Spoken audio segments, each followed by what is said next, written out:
Your bank account isn't broken. Your relationship with money is. There's one rule that separates real millionaires from the wannabes. A rule so simple it hurts, so obvious you ignore it, and so powerful it would transform your life if you had the courage to apply it. But you don't, because you still believe making more money will solve your money problem. That's like believing eating more will cure your anxiety. More isn't better when your mind is broken. Morgan Housel discovered this studying the truly wealthy, not the ones who look rich, the ones who are rich. And what he found will make you so uncomfortable, you'll want to click away from this video right now. The rich don't make more money. They control their financial emotions better. Does that piss you off? Does it make you want to argue with me? Does it make you want to list all the reasons why you're different? Good, because truth always hurts before it sets you free. And brother, you need to be set free from the financial prison you've built around yourself. Look around you right now. You see people making six figures living paycheck to paycheck. You see people driving BMWs they can't afford, living in houses that are slowly bankrupting them, wearing designer clothes while their credit cards are maxed out. And you think you're different.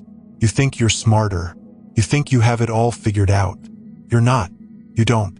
You're doing exactly the same thing they are, just with smaller numbers. The problem isn't how much you earn. The problem is your primitive, emotional brain controls every single financial decision you make. And that primitive brain doesn't understand compound interest, doesn't understand delayed gratification, doesn't understand what real wealth actually looks like. It only understands two things: fear and instant pleasure. When you see something you want, your brain screams, "Buy it now." When the market drops, your brain screams, "Sell everything." When someone has something you don't, your brain screams, "Get it or you're a failure." How long will you let this emotional chimpanzee manage your financial future? How long will you let fear and impulse destroy any chance you have at real wealth? Because here's what nobody tells you about rich people. They're not smarter than you. They're not more talented than you. They don't have access to secret investment opportunities you don't know about. They just learn to control the chimpanzee. Here's the rule the rich apply and you don't. The rule Morgan Housel documented after studying decades of financial behavior across thousands of wealthy families. The rule that can transform your entire life if you stop being an emotional coward and actually apply it. The rich optimize for time, not money. Let me say that again because your brain probably just dismissed it as too simple. The rich optimize for time, not money. Sounds simple, right? It's brutal to apply. Absolutely brutal. Because it means every single financial decision you make from this moment forward must pass this test. Does this purchase give me more time or steal it from me? Does this investment move me toward freedom or chain me deeper to the financial system? Your brand new car sitting in the driveway doesn't pass the test. Your oversized house with the mortgage that keeps you up at night doesn't pass the test. Your designer clothes, your expensive gadgets, your luxury vacations that you put on credit, none of it passes the test. But you keep buying. You keep justifying. You keep lying to yourself. You tell yourself you deserve these things. You tell yourself you're investing in your image. You tell yourself you're living life to the fullest. But what you're really doing is trading your future freedom for temporary pleasure. You're selling years of your life for objects that will be worthless in 5 years. And the truly wealthy, they're buying those years back. While you're spending your money on depreciating assets, they're buying time-generating assets. While you're working harder to afford more stuff, they're working less because their money works for them. Let me give you an example that's going to absolutely destroy your comfortable delusions about money. You know someone who makes $40,000 a year but lives like they make $80,000. Buys everything they want when they want it. Goes into debt to maintain a lifestyle they absolutely cannot afford. Finances cars, maxes out credit cards, takes out personal loans to go on vacation. And you look at that person and think they're absolutely insane. You shake your head and wonder how someone can be so financially irresponsible. But here's the brutal truth you don't want to face. You do exactly the same thing, just with different numbers. Maybe you make $60,000 and live like you make $90,000. Maybe you make $100,000 and live like you make $150,000. The specific numbers don't matter. The pattern is identical. You're living above your means. You're optimizing for appearance instead of substance. You're choosing temporary pleasure over long-term power.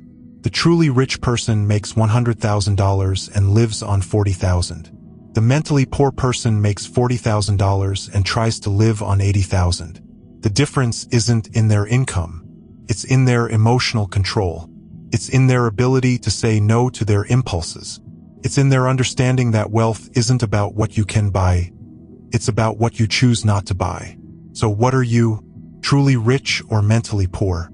Your credit card statements from the last 6 months already answered that question for you. Your savings account balance already answered that question for you.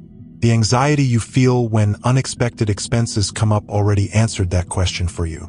The second part of the rule is even more uncomfortable, and it's going to completely change how you think about every purchase for the rest of your life. The rich see money as a time tool, not a status symbol. Every single dollar you spend represents time from your life that you traded for that dollar. If you make $20 an hour after taxes, those $400 shoes didn't cost you $400. They cost you 20 hours of your life. 20 hours. An entire workday. Gone. For shoes. Are those shoes worth 20 hours of your existence? Are they worth 20 hours away from your family, your hobbies, your dreams? Is that expensive dinner worth 8 hours of your life? Is that new iPhone worth 30 hours of your freedom? Is that luxury car worth 2 full years of your time? But you don't think this way, do you? You think in terms of, I can afford it or I can't afford it. As if money magically appeared in your bank account. As if your time were infinite. As if your life were endless. They're not.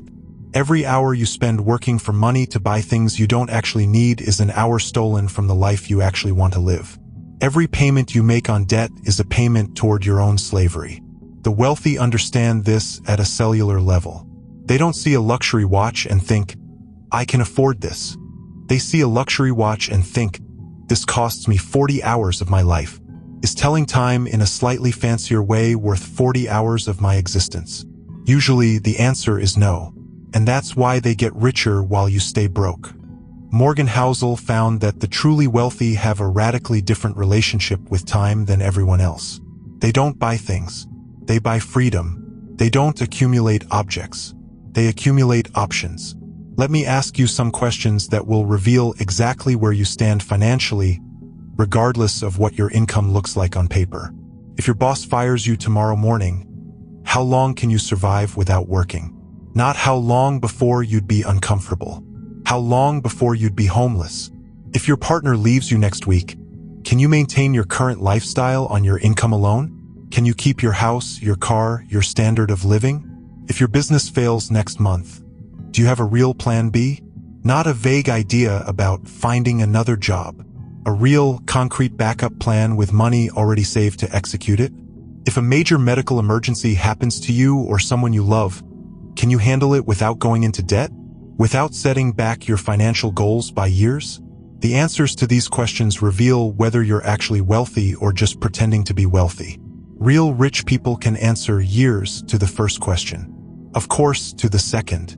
I have multiple backup plans to the third. Absolutely to the fourth. What did you answer? Be honest. Don't give me the answers you wish you could give. Give me the real answers. Your silence right now is telling you everything you need to know about your financial situation. You're not wealthy. You're not even financially stable. You're living on the edge of disaster and pretending everything is fine. But here's what will truly transform your life if you have the courage to implement it. This is the part of the rule Morgan Housel discovered that separates the temporarily rich from the permanently wealthy. The permanently rich optimize not to lose, not to win more. Read that sentence again. Let it sink in, because it goes against everything you've been taught about building wealth. Their priority isn't making more money. Their priority is protecting the money they already have. Their priority is not losing what they've built. You know why this matters so much? Because they understood something you still don't get. Losing money steals future time from you. Making money can give you future time, but losing it takes it away guaranteed. If you make 10% on your investments this year, that's great. If you lose 50% next year, you're not just back where you started. You're behind where you started because you lost time. And you live like losing is impossible. You invest in cryptocurrency you don't understand. You buy individual stocks because your coworker got lucky once. You put money into get-rich-quick schemes because you're impatient. You gamble with money you can't afford to lose. You take emotional risks based on fear of missing out, not calculated risks based on careful analysis. Meanwhile, real rich people are boring. Incredibly, frustratingly boring. They invest in diversified index funds. They buy real estate in stable markets. They keep large emergency funds. They have insurance for everything. They don't chase the home run. They don't look for the secret investment opportunity. They don't try to time the market. They just protect their money and let compound interest do the work. Does that sound boring to you? Does it sound too slow? Does it sound like it's not exciting enough? Perfect. Because real wealth is boring. Poverty is exciting. Poverty is full of drama, debt, and desperate last-minute financial decisions. Which life do you want? A boring, predictable, financially free life? Or an exciting, unpredictable, financially stressed life? Your investment account already shows which one you've chosen. The third part of the rule is what's going to completely break your current mindset about money. And once it breaks, you'll never be able to go back to thinking the way you used to think. Real rich people know that wealth isn't about what you have. It's about what you don't need. Let me explain what this means practically. Every luxury you don't need to buy is money you can convert into freedom. Every upgrade you skip is capital you can invest. Every impulse purchase you avoid is a step toward financial independence. But you live completely backwards from this principle. You define your worth by what you own, not by what you don't need to own. You feel poor when you can't afford something you want. You feel successful when you can buy the latest gadget or fashion. This mentality is a trap. And it's exactly what keeps you financially trapped. The truly wealthy person feels rich when they can afford something expensive and choose not to buy it. They feel powerful when they have options and consistently choose the smartest option, not the most expensive option. They drive a reliable used car while having enough money to buy a Ferrari. They live in a modest house while having enough money to buy a mansion. They wear simple clothes while having enough money to shop at the most expensive stores. And they do this because they understand that every dollar not spent on depreciating assets is a dollar that can be invested in appreciating assets. When was the last time you could afford to buy something you wanted and made the conscious decision not to buy it? When was the last time you felt genuinely powerful because you chose not to spend money? When was the last time you walked away from a purchase that would have impressed other people because you knew it wasn't aligned with your long-term financial goals? If you can't remember specific examples, then you don't understand what being truly wealthy means. You're still trapped in the consumer mindset that keeps people broke forever. Morgan Housel spent years studying generational wealth. Families who built fortunes and kept them for decades versus families who inherited money and lost it all within one generation. The research revealed something fascinating and terrible.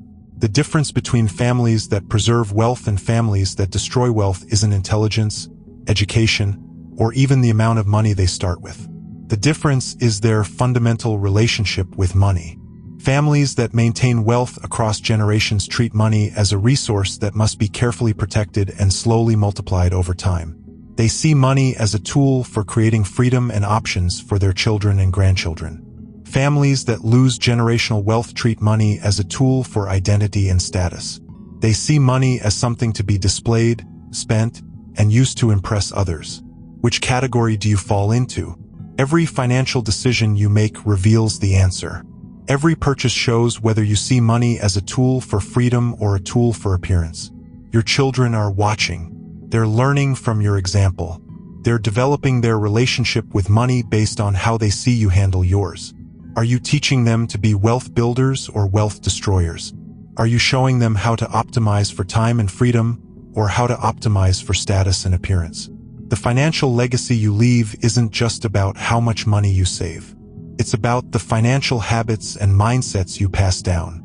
Here's what genuinely excites me about this rule, and why I know you can completely transform your financial life starting today. You don't need to earn more money to apply this rule.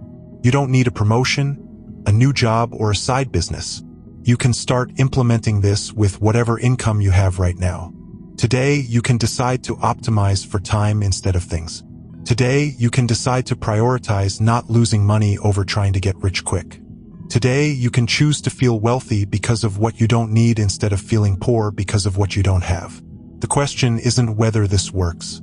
The question is whether you have the psychological strength to implement it. Because it's going to be socially uncomfortable. Your friends will think you've become cheap. Your family will question why you're not buying the things you used to buy. Society will constantly pressure you to spend, consume, upgrade, and show off. Everyone around you will be optimizing for appearance while you're optimizing for substance. Everyone around you will be buying things to impress people while you're investing money to buy your freedom. And this is where real wealthy people separate from people who just dream about being wealthy. Real wealthy people can handle the social discomfort of appearing less successful in the short term while building actual success in the long term. Fake wealthy people need to appear successful right now, even if it means they'll never actually become successful. Which category will you choose? Your next financial decision will reveal your answer. Your next impulse purchase opportunity will test your commitment. Your next chance to impress someone with an expensive purchase will show whether you've actually internalized this lesson. Morgan Housel summarizes everything in one sentence that should be permanently burned into your memory. Wealth is what you don't see. It's the expensive dinner you didn't order. It's the luxury car you didn't buy. It's the oversized house you didn't need. Wealth is the power to say no when everyone else says yes. Do you have that power right now? Or does your money control you? The difference between those two realities is the difference between being actually rich and just looking rich. It's the difference between having real financial freedom and living an expensive illusion that will eventually collapse. You're not broken. You're not destined to be poor. You're not missing some secret knowledge that wealthy people have and you don't. You're just comfortable. And financial comfort is the most expensive trap in existence. Every day you don't apply this rule is another day you choose to remain enslaved to your emotional impulses. Every purchase made from impulse instead of strategy is a vote for continued mediocrity. Every decision to prioritize appearance over substance is a decision to never experience true financial freedom. You weren't born poor. You keep choosing to make poor decisions. You keep optimizing for immediate pleasure instead of long-term power and freedom. But if you've watched this entire video, something fundamental has already shifted inside you. The seed of financial transformation has been planted. The question now is whether you'll water it with consistent action or kill it with comfortable excuses. The battle for your financial freedom starts with your very next financial decision. Your move.